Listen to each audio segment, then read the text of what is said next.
साथियों, मैं इस वक्त मौजूद हूँ सरगुजा संभाग मुख्यालय अंबिकापुर बौरीपारा में, जहाँ पर एक दिवसीय कार्यशाला यानी प्रशिक्षण कार्यक्रम का आयोजन हो रहा है। इस कार्यक्रम के जो आयोजक मंडल है उनसे हम बातचीत करेंगे और जानेंगे समझे कि यह जो प्रशिक्षण जो कार्यशाला है क्यों किया जा रहा है। तो सर पहले अपना परिचय बताएंगे। नमस्कार, मैं ए.पी. शांडिल्य, गौड़ी धर्म समन्वय समिति सरगुजा संभाग का संयोजक हूँ।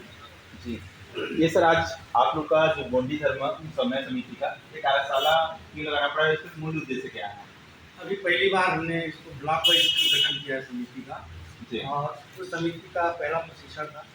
इसके माध्यम से हम सभी को गौड़ी धर्म से परिचित कराना चाह रहे हैं और इस समिति के माध्यम से गौड़ी धर्म का प्रचार प्रसार हमारे समाज तक पहुँच जाए, इसका उद्देश्य है। सर धर्म को लेकर भारत देश की बात करें तो धर्म को लेकर द्वंद्व छिड़ा हुआ है पूरे देश भर में। ये राज्य की बात करें या देश में बात करें, तो आपको क्यों लग रहा है कि आप लोग को अपनी धर्म की प्रचार प्रसार इसको समन्वय समिति के माध्यम से फैलाना चाहिए?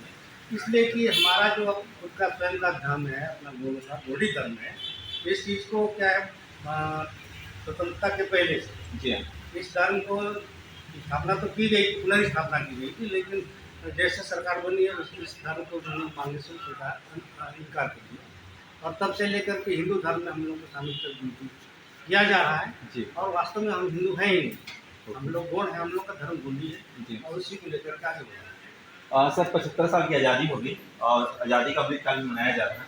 इन 75 सालों में आप लोग का जो धर्म है सरकार ने उसको कोड दे दिया, मतलब कालम नहीं दिया, और अब आप लोग अभी 2025 चल रहा है।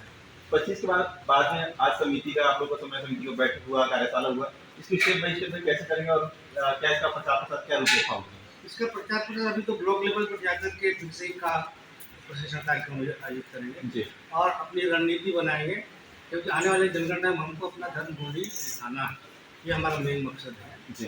और अभी तक क्या है, जितने भी जनगणना होते रहे उसमें धर्म का कालम में सिर्फ 6 धर्म का ही उल्लेख होता था, बाकी किसी और धर्म का उल्लेख नहीं होता था। उसमें अन्य कालम जरूर होता था जिसमें हम लोग लिखते थे अपना अन्य धर्म में गोंडी धर्म।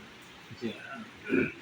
सर इसमें जैसे कि आप धर्म के प्रचार को लेकर आगे जाते हैं, क्योंकि अलग अलग धर्मों का प्रचार भी चल रहा है। जैसे कि अभी बात करें ईसाई धर्म की, ईसाई धर्म को लेकर प्रोपेगेंडा फैली हुई है मीडिया पे, चाहे या समाज से।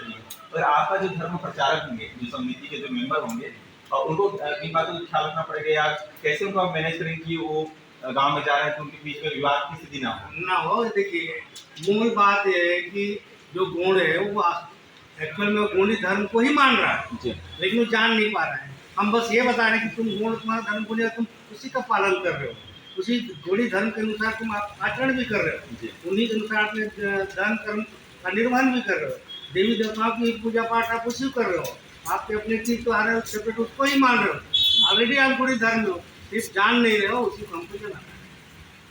तो साथ ही हम बातचीत कर रहे थे छत्तीसगढ़ गौड़ कर्मचारी कल्याण परिषद की संयोजक और अभी जो गोंडी धर्म समन्वय समिति का जो संयोजक है ए.पी. शांडिल्य साहब, उनका स्पष्ट कहना है कि जो हमारा जो धर्म है, रिलीजन है, वो मतलब पूर्व से चलता आ रहा है, और उसी चीज़ को हम अभी वर्तमान स्थिति पे जिस तरीके से टेक्नोलॉजी बढ़ी उसी स्थिति पे हम उसको जमीनी स्तर पे लाने का प्रयास करेंगे। इसके लिए उन्होंने मेंबर का चयन किया है और डिस्ट्रिक्ट वाइज ब्लॉक वाइज इसको गाँव तक जो विलेज है वहाँ तक पहुँचाने का काम करेंगे। साथ ही आप देख रहे हैं DPS पे ऑफिशियल चैनल में है, तो चैनल को सब्सक्राइब जरूर कर दीजिए। धन्यवाद सर।